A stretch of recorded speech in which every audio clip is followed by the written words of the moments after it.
Arunachalam social మీడియాకి స్వాగతం. సంగారెడ్డిలో సీఎం రేవంత్ రెడ్డి గారు 1,05,00,000 స్మార్ట్ రేషన్ కార్డుల పంపిణీ చేశారు.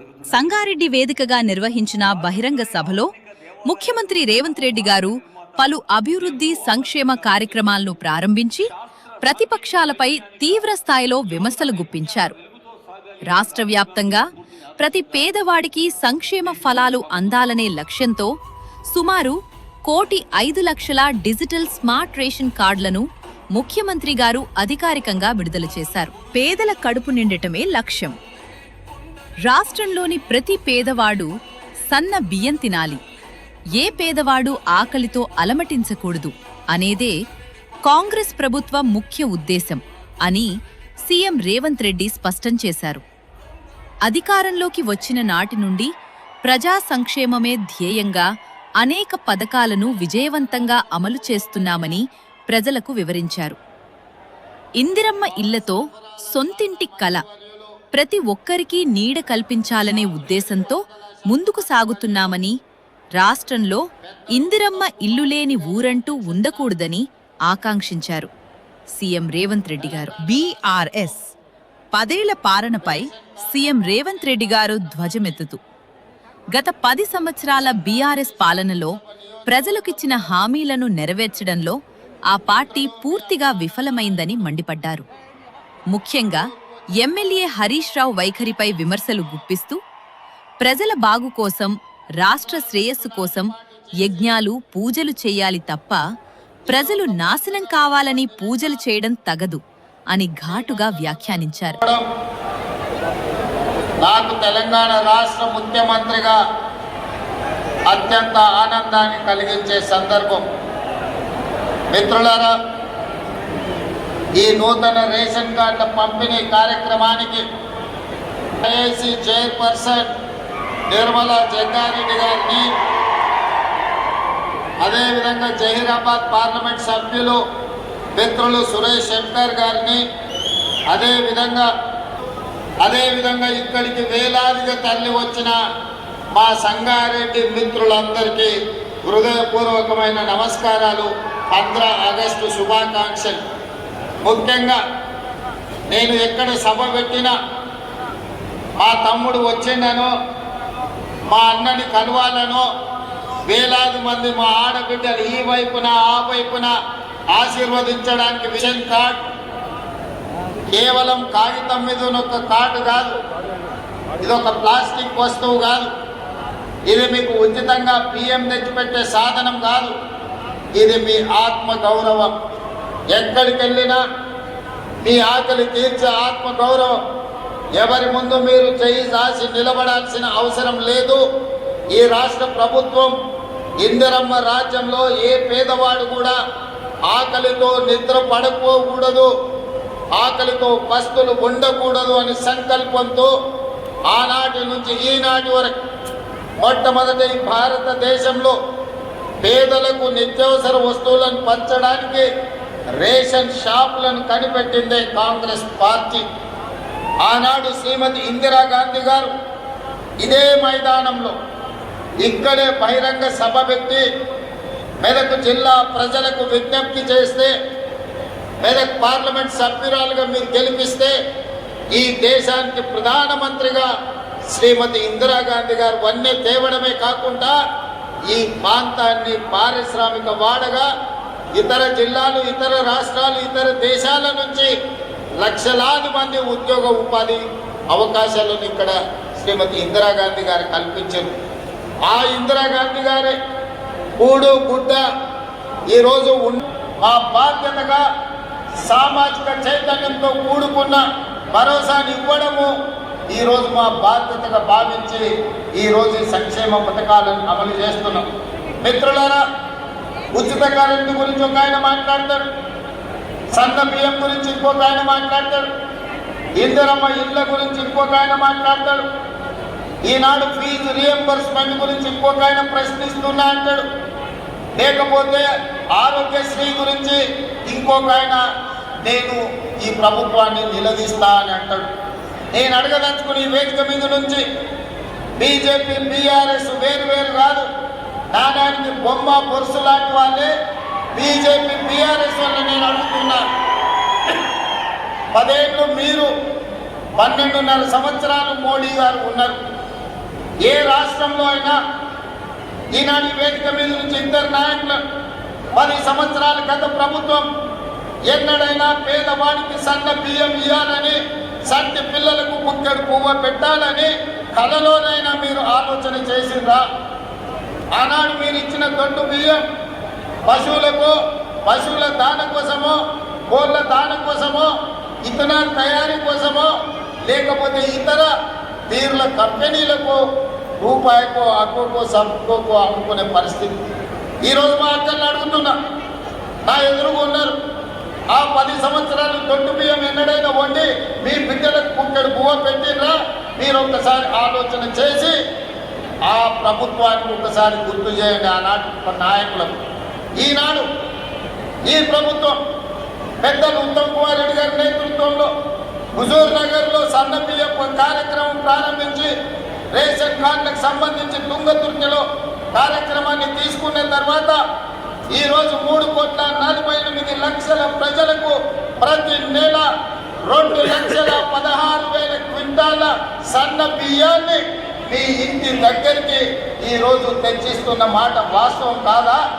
17,000 పైసలకు రేషన్ షాపుల్లో ఈరోజు సన్న బియ్యం మా ఆడబిడ్డలు తీసుకెళ్తున్న మాట వాస్తవం కాదా? ఇవాళ నేను అడుగుతున్న మా అక్క ఉత్తమ్ కుమార్ రెడ్డి గారు ఇచ్చే సన్న బియ్యం ఎప్పుడైనా బర్రెల దాని కిందనో కోళ్ళ దాని కిందనో వాడినరా? ఆనాడు దొడ్డు బియ్యం బర్రెలకో కోళ్ళకో దానిగా వాడితే ఈనాడు ఉత్తమ్ కుమార్ రెడ్డి గారు ఇచ్చే సన్న బియ్యం సంటి బిడ్డలకు ముక్కడి పువ్వ పెడుతున్నారు. కుటుంబం మొత్తం కడుపు నిండా ఈరోజు ముక్కడి పువ్వ తింటున్నారు, కంటి నిండా నిద్రపోతున్నారు. ఆనాడు 60 రూపాయలు ఉన్న సన్న బియ్యం ఈరోజు రేషన్ షాపుల్లో మనం ఈ బియ్యం ఇవ్వడంతో 45-50 రూపాయలకు తగ్గి 10 నుంచి 15 రూపాయలు మార్కెట్లో సన్న బియ్యం ధర తగ్గి రాష్ట్రంలో గ్రామీణ ప్రాంతాల నుంచి తండాలలో, గూడాలలో, మారుమూల పల్లెల్లో ఉచిత కరెంటును అందిస్తున్న మాట వాస్తవం కాదా? ఈనాడు రైతులు ఆనందంగా వ్యవసాయం చేసుకుంటున్న మాట వాస్తవం కాదా? ఆనాటి ముఖ్యమంత్రి ఒరేసుకుంటే ఉరేసుకున్నట్టే అని ఆనాడు చెప్పిండు.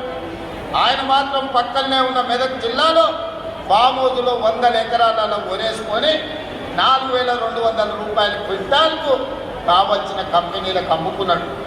ఆనాడే నేను చెప్పిన తెలంగాణ రాష్ట్ర రైతాంగం కాంగ్రెస్ అధికారంలోకి వచ్చిన తర్వాత మీరు పండించే వరి ధాన్యాన్ని మేము కొనుగోలు చేస్తామని చెప్పినాం.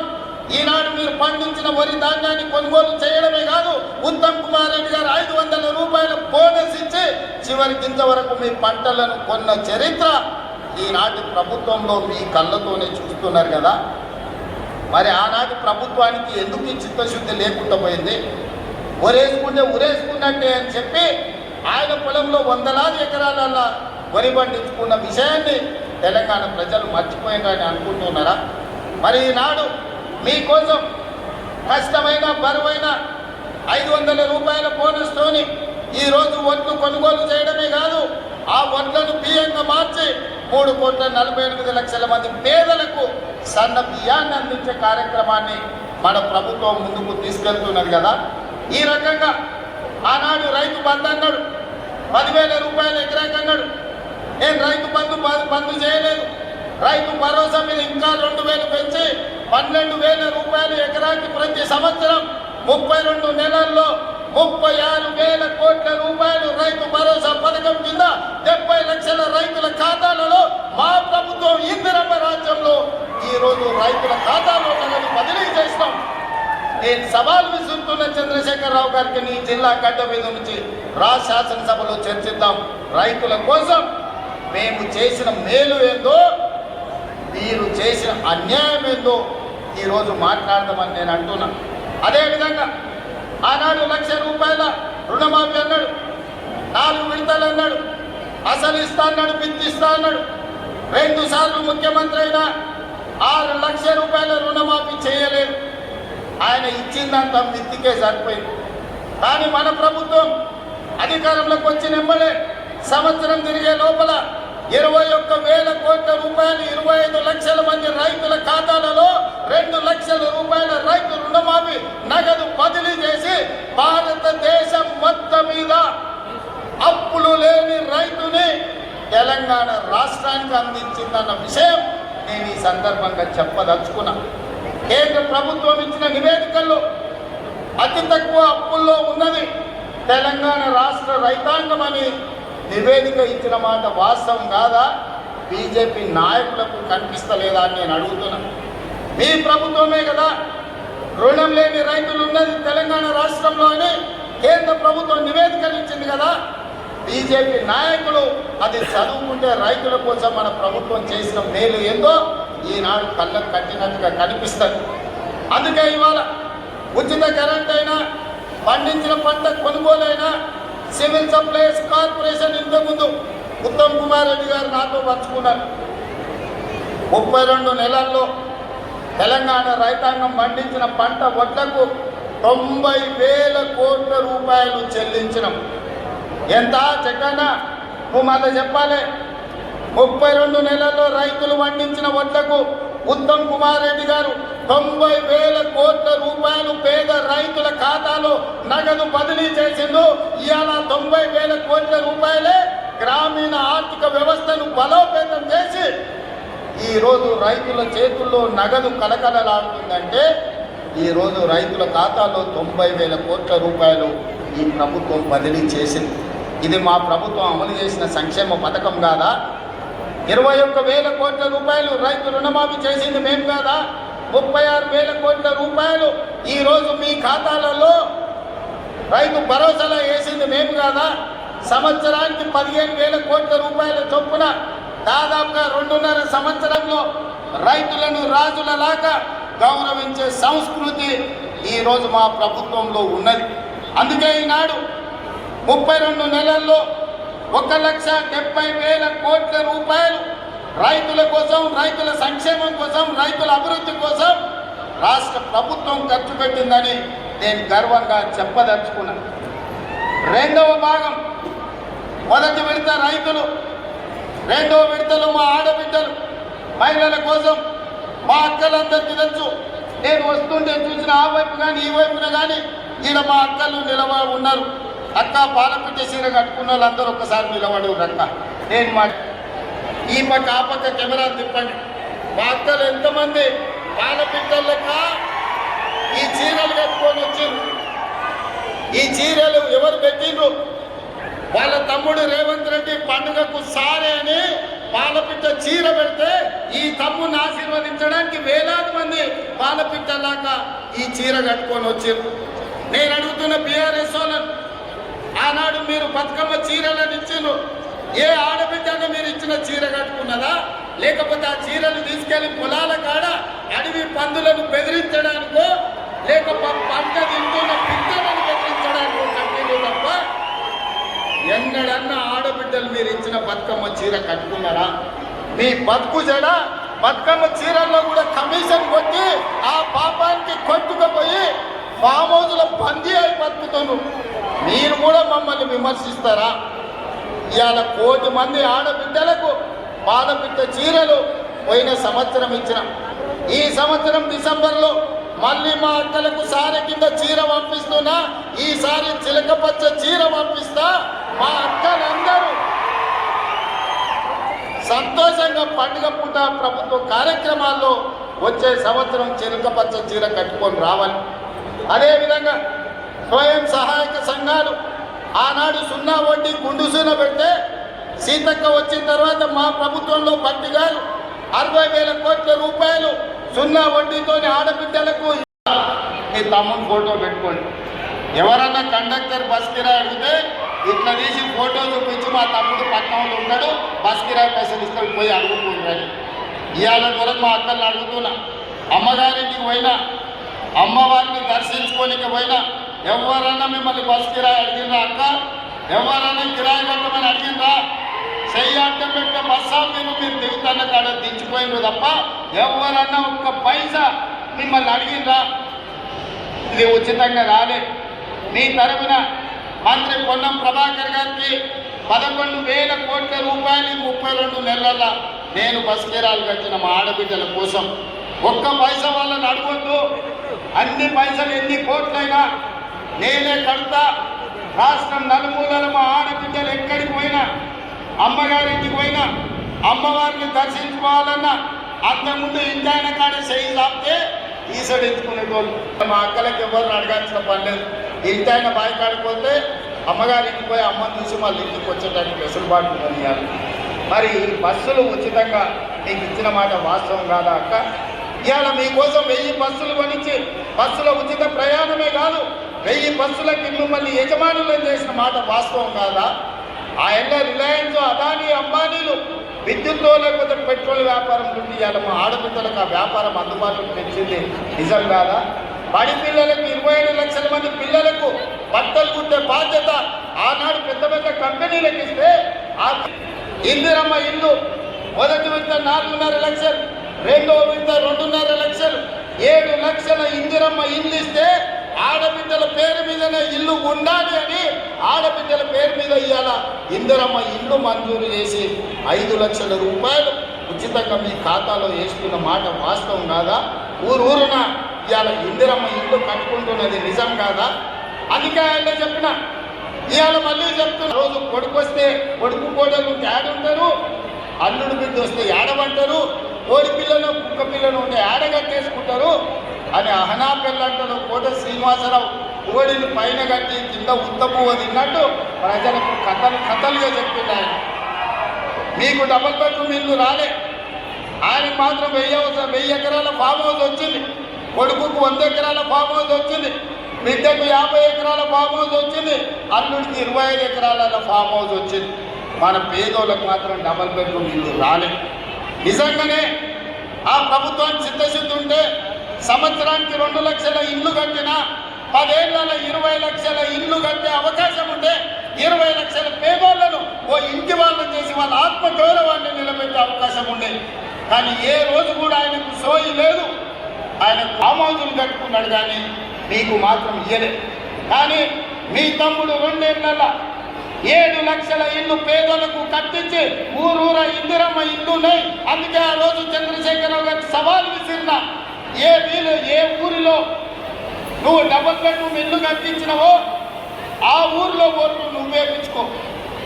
ఏ ఊర్లో ఇందిరమ్మ ఇల్లు నేను కట్టించునో ఆ ఊర్లో నేను ఓట్లు వేయించుకుంటా, నీకు డిపాజిట్ వస్తే చూస్తా అని సవాల్ విసిరిన. ఇవాళ కూడా సవాల్కు కట్టుబడి ఉన్నా. హనుమాన్ల గుడి లేని ఊరు ఉండొచ్చు, నీళ్ళ ట్యాంకు లేని ఊరు ఉండొచ్చు, రోడ్డు లేని ఊరు ఉండొచ్చు, బడి లేని ఊరు ఉండొచ్చు. ఇందిరమ్మ ఇల్లు లేని ఊరు తెలంగాణ రాష్ట్రంలో లేదు, ఉండదు. ఇవాళ ఇందిరమ్మ ఇల్లు గ్రామాన్ని అందించినాం. ఇవాళనే 2.5 లక్షల పెన్షన్లు మంజూరు చేసినాం. మా అక్కలందరికీ సూచన చేస్తున్నా, వితంతువులు కానీ, ఒంటరి మహిళలు కానీ, భర్తలు చనిపోయిన వాళ్ళు కానీ ఎవరున్నా అప్లికేషన్ పెట్టుకోండి. సాచురేషన్ ఎన్ని లక్షల మంది ఆడబిడ్డలు వితంతువులు కానీ ఒంటరి మహిళలు ఉంటే ఎన్ని లక్షల మంది ఉన్నా అందరికీ పెన్షన్ ఇచ్చే బాధ్యత నాది, మీ తమ్ముడిది, మిమ్మల్ని ఆదుకునే బాధ్యత నాది. అదేవిధంగా వివిధ రకాల వ్యాధులు ఉన్న వాళ్ళకు కూడా ఈనాడు పెన్షన్ ఇవ్వాలని మన ప్రభుత్వం నిర్ణయం తీసుకున్నది. ఇవన్నీ సంక్షేమం. ఇందిరమ్మ రాజ్యం రెడ్డి గారు సంగారెడ్డిలో చేసే సేవ మహిళలకు మొదటి ప్రాధాన్యత ఉంటుంది. మా ప్రభుత్వంలో మహిళలకు గౌరవం ఉంటుంది, బాధ్యత ఉంటుంది. ఈరోజు పరిపాలనలో వాళ్ళు భాగస్వాములు అవుతారు. 5 ఏళ్ళు మంత్రి అయినవాడు ఒక మహిళకు ఈరోజు మహిళల గురించి ఉద్ధరించే మాటలు మాట్లాడుతున్నారు. ఒక్కసారి ఆలోచన చేసి ఇట్లా మాట్లాడేటోళ్ళకు ఒకటే మందు, రొట్టెలు చేసినప్పుడు సలాకి ఎర్ర కాచి వాతలు పెడితే ఇట్లాంటి తప్పుడు మాటలు తక్కువ మాట్లాడతారు. అందుకే మిత్రులారా, మహిళల తర్వాత నిరుద్యోగ యువకులు, విద్యార్థులు ఈ రాష్ట్రాన్ని ముందుకు నడిపిస్తున్నారు. ప్రభుత్వ ఉద్యోగాలలో ఆనాడు తెలంగాణ ఉద్యమమే ఉద్యోగాల కోసం. మరి ఆ ఉద్యోగాలు ఇవ్వకుండా ఇంటి నిండా వాళ్ళు ఉద్యోగాలు తీసుకున్నారు. ఆయన ముఖ్యమంత్రి అయింది, అల్లుడు మంత్రి అయింది, కొడుకు మంత్రి అయింది, బిడ్డ ఎంపైంది, సడకు కొడుకు ఎంపైండు, చుట్టాలు వచ్చాడు మంత్రులైన కోట్ల రూపాయలు 100 కోట్లు సంపాదించుకోండి. మన పిల్లలకు మాత్రం నౌకరీ ఇయ్యారు. బిడ్డను ఓడిస్తే మళ్ళీ ఇచ్చిండు, చుట్టాన్ని ఓడిస్తే మళ్ళీ ఇచ్చిండు. మనకు మాత్రం నోటిఫికేషన్లు ఇచ్చిండు, ప్రశ్న పత్రాలు అమ్ముకున్నాడు. పిల్లలకు మాత్రం నౌకర్లు ఇయ్యలేదు. నేను వచ్చిన మొదటి సంవత్సరంలోనే లెక్క కట్టి 70,000 పైగా ప్రభుత్వ ఉద్యోగ నియామకాలు చేపట్టినాం.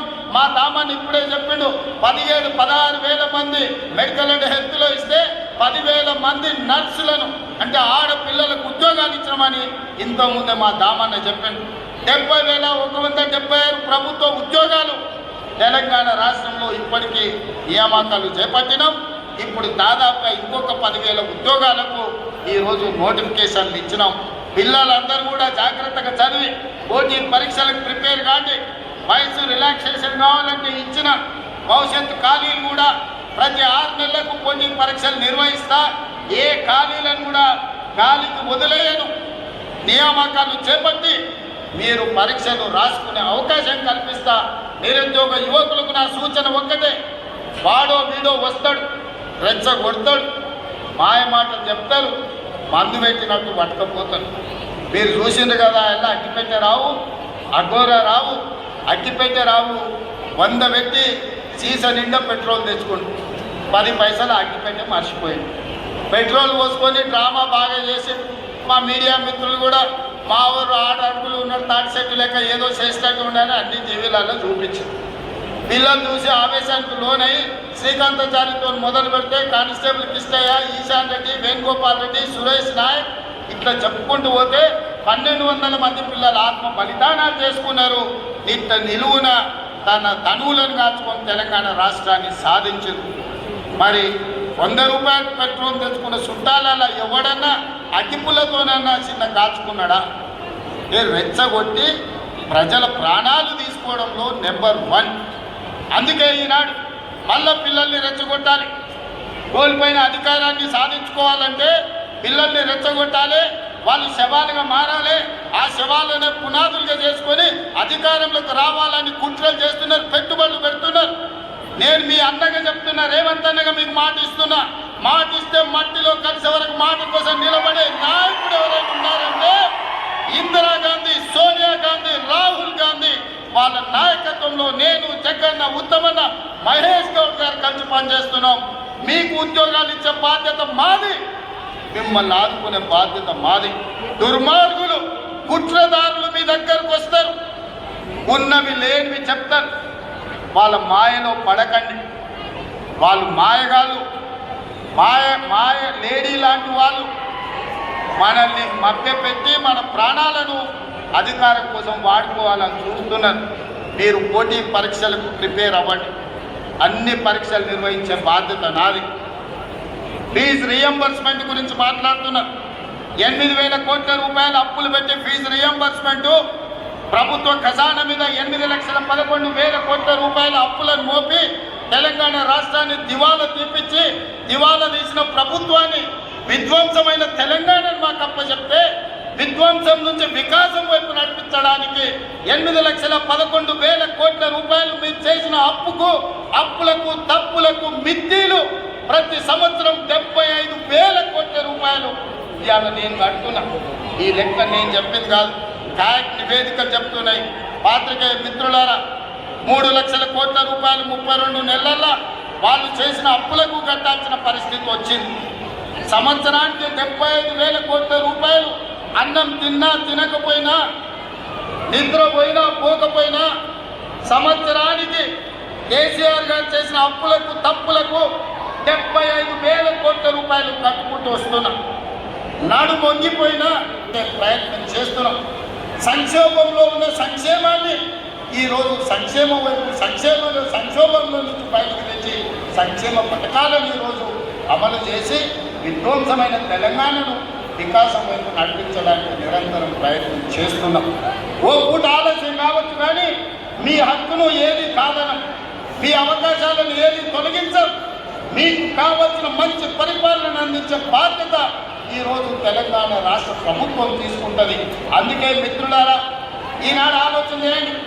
10 సంవత్సరాల బీఆర్ఎస్ పాలన 12 సంవత్సరాల బీజేపీ పాలన, 2 సంవత్సరాల మా పరిపాలనను అంచనా వేయండి. మేము ఇచ్చిన ఉద్యోగాలు చూడండి, మేము అమలు చేసిన రైతు సంక్షేమాన్ని చూడండి, మేము అమలు చేస్తున్న ఆడబిడ్డల సంక్షేమాన్ని మీరు ఆలోచన చేయండి.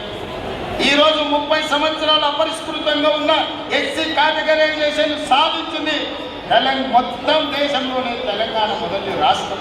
మన ప్రభుత్వంలోనే మనమే సాధించుకున్నాం. ఈరోజు విధ్వంసం నుంచి వికాసం వైపు నడిపిస్తున్నాం.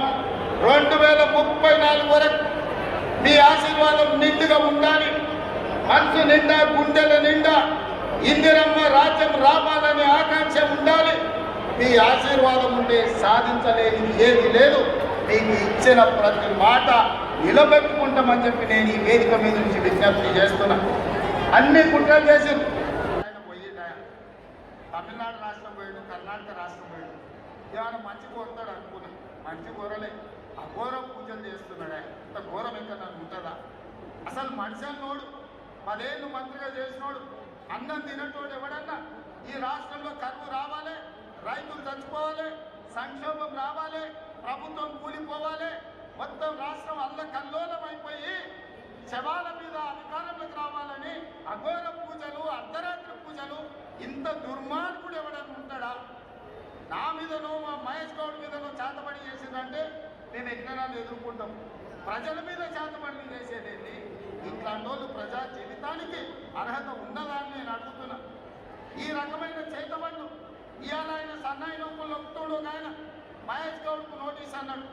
నేను సూటిగా అడుగుతున్న మెదక్ గడ్డ మీద నుంచి మీరు బాత్రూమ్ పోయినా, చెట్టు కింద చెట్లకు పోయినా మీ సోషల్ మీడియాలో ఫోటోలు పెడతారు, వీడియోలు పెడతారు కదా. మీరు శివమొగ్గ గుళ్ళ పూజ చేస్తే ఎందుకు పెట్టలే? పోయినట్టు ఎందుకు చెప్పలే? కర్ణాటకలో, తమిళనాడులో నువ్వు పోయిన గుళ్ళకు పోయినట్టు నీ సోషల్ మీడియాలో కానీ లేకపోతే నీ దినచర్యలో ఎక్కడ కూడా ఎందుకు ప్రకటించలే? ఎందుకు రహస్యంగా ఉంచినాం? గుడి పోతే దండం పెట్టుకుంటాం, గుడి బయటకు వచ్చి 4 మంచి కుట్లేదు మాట్లాడు. నేను తిరుపతి పోయినా, శ్రీశైలం పోయినా, యాదగిరిగుట్ట పోయినా, రాజన్న సిరిసిల్ల పోయినా, సమ్మక్క సారలమ్మ పోయినా మీడియాను అందరిని మించి దర్శనం చేసుకొని 10 కాలాల పాటు రాష్ట్రం సుభిక్షంగా ఉండాలని మేము విజ్ఞప్తి చేస్తాం. మరి నువ్వెందుకు శివమొగ్గ గుడికి పోయింది చెప్పలేదు? పిల్లి మొక్కలు ఎందుకు వేస్తున్నావు? తమిళనాడులో ఏ గుడులకు పోయినావు నువ్వు? ఆ గుళ్ళల్లో జరిగే అఘోర పూజలు ఏంటివి? నీకు పూజలు చేసిన పూజారులు ఎవరు? వాళ్ళ వివరాలు బయట పెట్టు. ఇవాళ బావ కోసం బామ్మాడిని దిగేది, బామ్మాడిని ఆ బావ మంచి గుడికి పోయినని చెప్పి పక్కన ప్రెస్ వాళ్ళకి అంటున్నాడు. ఈ కాంగ్రెస్ వాళ్ళకి తెలియదు, వాళ్ళ కోసం కాదు, మా మీద శాతపడి చెప్పించడానికే మా నాయన బామ్మోతుల నుంచి బయటకు వస్తలేడు, అసలు దిగ్బంధం చేసి శాతపడి చేశాని బామ్మాడిని పక్కన ఉన్న ప్రెస్ వాళ్ళకి చెప్తున్నాడు. వాళ్ళు వచ్చి మాట చెప్తున్నారు, ఇదే వీళ్ళ బుద్ధి, వీళ్ళ నీతి, వీళ్ళ జాతి. చివరికి అధికారం కోసం ఎంత దిగజారుతారంటే 4 కోట్ల తెలంగాణ ప్రజల మీద చేతబడి చేసి ఈరోజు రాష్ట్రంలో సంక్షోభం తీసుకురావాలని వాళ్ళు ప్రయత్నం చేస్తే మా చిత్తశుద్ధి, మా ప్రయత్నంలో లోపం లేదు. కాబట్టి మానవ ప్రయత్నం తర్వాత దైవ సంకల్పం ఉండాలి, దేవుడి ఆశీర్వాదం ఉండాలి. ఎలినో వచ్చిన సందర్భంలో ఎల్లంపల్లి నిండి ఈరోజు గోదావరి నీళ్లు వందలై పారుతున్నాయి, కృష్ణా నదిలో నీళ్లు వచ్చినాయంటే మా సంకల్పం గొప్పది, మాకు దేవుడు ఆశీర్వాదం ఉన్నది, మా ఆలోచనలు మంచివి. కాబట్టి దైవ సంకల్పం మాకు తోడై తెలంగాణ రాష్ట్రాన్ని అభివృద్ధి పదం వైపు నడిపిస్తున్నాం. అందుకే మిత్రులారా, దేవుడి ఆశీర్వాదంతో పాటు ప్రసంగ ముగింపులో సంగారెడ్డి మాజీ ఎమ్మెల్యే, కాంగ్రెస్ సీనియర్ నాయకులు జగ్గారెడ్డి గారి గురించి రేవంత్ రెడ్డి గారు ప్రత్యేకంగా ప్రస్తావించారు. జగ్గారెడ్డి గారిని తన అన్నగా అభివర్ణించిన సీఎం, జగ్గారెడ్డి అన్న గెలిచి ఉంటే సంగారెడ్డి రూపురేఖలే వేరేలా ఉండేవి. 1000 కోట్ల రూపాయలు ఖర్చు పెట్టినా ఆయనలాంటి ప్రజానాయకుడు దొరకడు. ఓడిపోయినా సరే నిరంతరం ప్రజల వెంటే ఉంటూ కష్టసుఖాల్లో తోడుగా నిలుస్తున్నారు అని కొనియాడారు. ఈయన అప్పుడప్పుడు నేను నిలబడను, నేను అది కాదు, నేను ఇది కాదని ఏదేదో మాట్లాడుతున్నాడు. ఈయన నిలబడండి. నేను కానీ, మా మహేష్ గౌడ్ కానీ, మా ఉత్తమన్న కానీ నిర్ణయించాం. జగ్గారెడ్డి కూడా నిర్ణయించలేడు. జగ్గారెడ్డి నిలబడాలన్నా వద్దా, నిలబడితే యాడ నిలబడాలో రాహుల్ గాంధీ డిసైడ్ చేస్తాడు. రాహుల్ గాంధీ డిసైడ్ చేస్తాడు. నేను కార్యకర్తలకు చెప్పదలుచుకున్నా, ఇంకోసారి జగ్గారెడ్డి నేను నిలబడతలేను, అది లేదు ఇది లేదంటే వారం రోజులు రూమ్లు వేసి బంద్ పెట్టి అన్న పెట్టుకుని నిలబడేది నిలబడండి. నిలబడితే నిలబడేది ఆయన చేతిలో లేదు.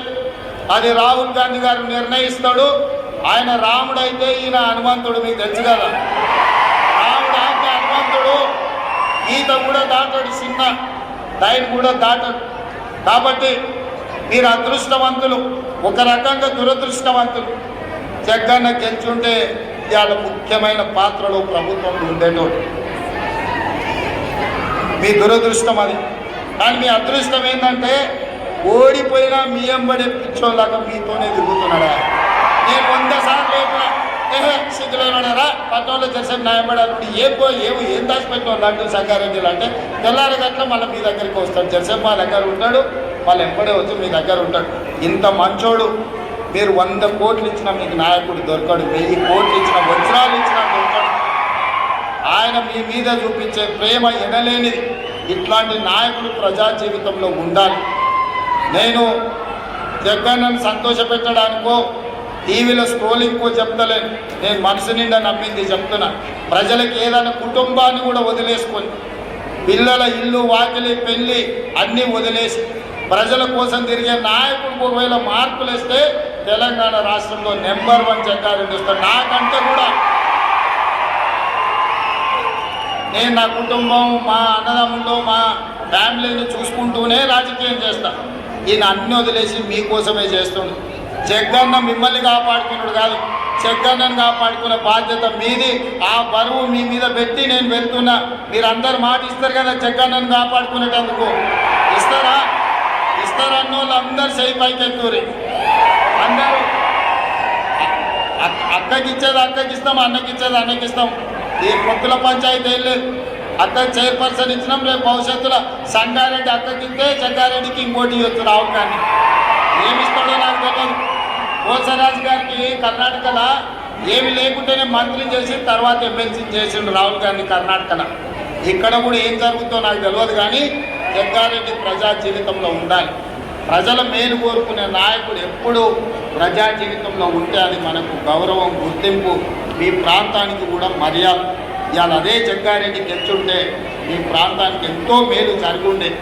అయినా మీ మధ్యలోనే ఉంటున్న జగ్గారెడ్డికి మీరు అండగా నిలబడండి అని ఒక సోదరుడుగా కాంగ్రెస్ పార్టీ కార్యకర్తగా మీకు విజ్ఞప్తి చేస్తున్నా.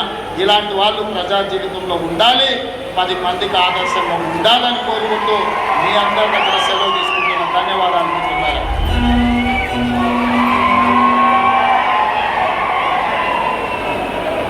ఈ జాతీయ పండుగ వేళ గౌరవ ముఖ్యమంత్రి గారి చేతుల మీదుగా స్మార్ట్ కార్డు పంపిణీ అనేక కుటుంబాల్లో పండగ. మల్లయ్య లోని కుర్దు గ్రామం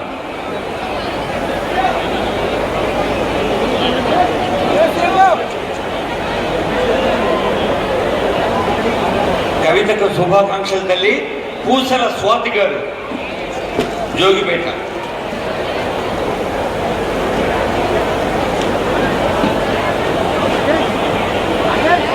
సోనుబా ఫాతిమా గారు సంగారెడ్డి.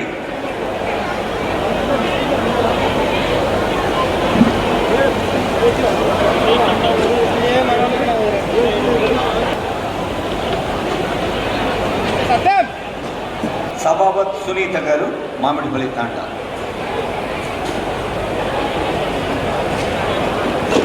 ఇందాకే ఆనరబుల్ సీఎం అన్నారు, ఆహార భద్రత కార్డు కాదు, అది ఆత్మగౌరవ గుర్తింపు అని గట్టిగా చప్పట్లు కొట్టండి మన చెల్లెలకి. మీ అందరికీ అందుతున్న మెగావత్ గంగూబాయి గారు మాధ్వార్. యాస్మిన్ బేగం గారికి శుభాకాంక్షలతో సాలే ఆకాంక్ష గారు ముంగి గ్రామం.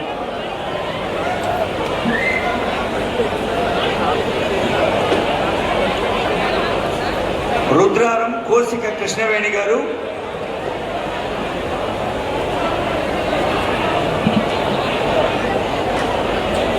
చిట్కూల్ సంగన్న గారి సంతోషం పంచిన ఆనరబుల్ సీఎం గారికి హృదయపూర్వక ధన్యవాదాలు.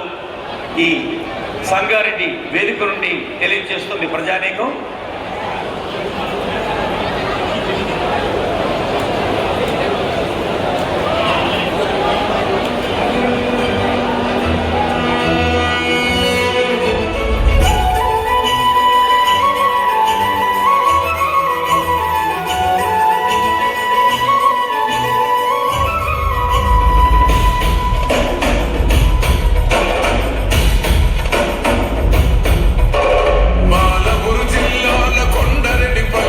కెమెరామెన్ తో అరుణాచలం.